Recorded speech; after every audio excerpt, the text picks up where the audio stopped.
దళిత నాయకుల మీద దాడులు చేస్తున్నారు. వాళ్ళ పార్టీకి చెందిన దళిత హోంమంత్రి పరిపాలించడం రాదని ఎద్దేవా చేస్తే నారా చంద్రబాబు నాయుడు కనీసం స్పందించలేదు. వైఎస్ జగన్ పాలన సంక్షేమ పథకాల్లో దళిత, బలహీన వర్గాల వారే అత్యధికంగా లబ్ధిదారులు. ఆ ప్రభుత్వ ఫలాలు పేదలకు అందకుండా చేసిన ఈ చంద్రబాబు మనస్సాక్షి ఉందా? కూటమి ప్రభుత్వానికి అభద్రత అనే వైరస్ పట్టుకుంది అని టీజేఆర్ సుధాకర్ బాబు గారు వెల్లడించి చెప్పారు.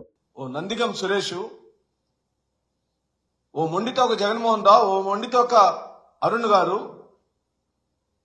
ఇలాంటి దళిత నాయకత్వాల మీద దాడి చేస్తూ, మరోపక్క మీరే ఇచ్చిన హోంమంత్రి గారికి పరిపాలించడం రాదని మీ ఉప ముఖ్యమంత్రి అంటే కళ్ళప్పగించి చూసిన చంద్రబాబు నాయుడు గారికి రాజ్యాంగ పరిరక్షణ దినోత్సవం జరుపుకునే నైతిక హక్కు ఎక్కడుంది అని చెప్పి అడుగుతున్నాం.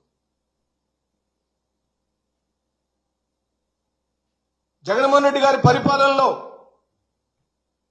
వారు ఇచ్చిన సంక్షేమ పథకాల్లో అత్యధికమైన లబ్ధిదారులు మా దళిత సామాజిక వర్గం వాళ్ళైనప్పుడు, బలహీన వర్గాల వాళ్ళైనప్పుడు, మైనార్టీలు అయినప్పుడు, పెద్ద కులాల్లో పుట్టిన ఈబీసీ నేస్తలు లబ్ధిదారులు అయినప్పుడు, కాపు నేస్తలు లబ్ధిదారులు అయినప్పుడు, ఓ జాలర్కి, ఓ కుమ్మరికి, ఓ పాస్టర్ గారికి, ఒక ఇమాముకి, ఒక పూజారికి ఇచ్చిన ప్రతి ఒక్క డబ్బుని ఈ రోజు ఆపిన మీకు, అనగా రాజ్యంలో సమానమైన రాజ్యాంగ హక్కులు, బ్రతికే హక్కు ఉన్న ఆ పౌరుడికి గత ప్రభుత్వం ఇచ్చిన ఫలాలను అందకుండా చేసిన మీకు ఈ రోజున రాజ్యాంగ దినోత్సవం జరుపుకునే హక్కు ఎవరిచ్చారు? మీకు ఎలా ఉంది అని చెప్పి అడుగుతున్నాం. మీకు మనస్సాక్షి ఉందా అని చెప్పి అడుగుతున్నాం. ఒక్క ఇంట్లో ₹1,00,000, ₹1,70,000, ₹2,00,000, ₹3,00,000, ₹8,00,000 వచ్చిన ఓ ఇంటిని నేను గడప గడప కార్యక్రమంలో చూశాను. ఈరోజు నా కుటుంబాలన్నీ బజార్ను పడినాయి. చంద్రబాబు నాయుడు గారు కరోనా వచ్చింది.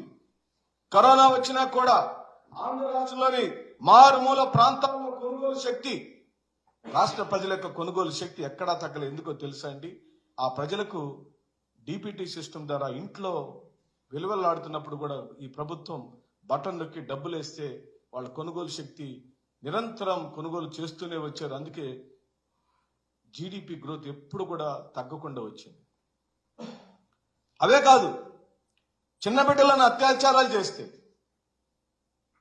అన్యాయంగా అనుభవించి మర్డర్లు చేసి కనీసం శవాలు కూడా దొరకకుండా బయటకు పారేస్తే వాటి మీద కనీసం దృష్టి పెట్టని మీరు కేవలం వైఎస్ఆర్ కాంగ్రెస్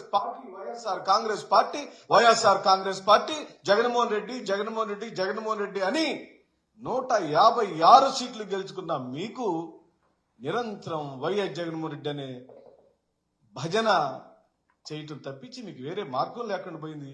అదే వైఎస్ జగన్మోహన్ రెడ్డి గారు సాధించిన నైతిక విజయం ఈ రాష్ట్రంలో. ఇలాంటి అకృత్యాలు చేసిన మీకు ఏ విధంగా రాజ్యాంగ దినోత్సవం జరుపుకునే హక్కు ఉంది? అక్రమ కేసులు బనాయించి పోలీస్ స్టేషన్లో ఎఫ్ఐఆర్ కాపీ ఇవ్వమని అడిగితే ఇచ్చే నాదుడు లేడు, పట్టించుకునే నాదుడు లేడు. ఏ కేసు మీద అరెస్ట్ చేశారు, ఎందుకు స్టేషన్ మీద తెచ్చారు, కారణం ఏమిటి? ఓకే, నా మీద కేసు ఫైల్ అయితే ఎవరిపై కేసు పెట్టారు, ఆ కేసు పెట్టిన వివరాలు ఇవ్వండి, ఎఫ్ఐఆర్ కాపీ ఇవ్వండి అంటే పోలీస్ స్టేషన్లో పట్టించుకునే నాదుడు లేడు.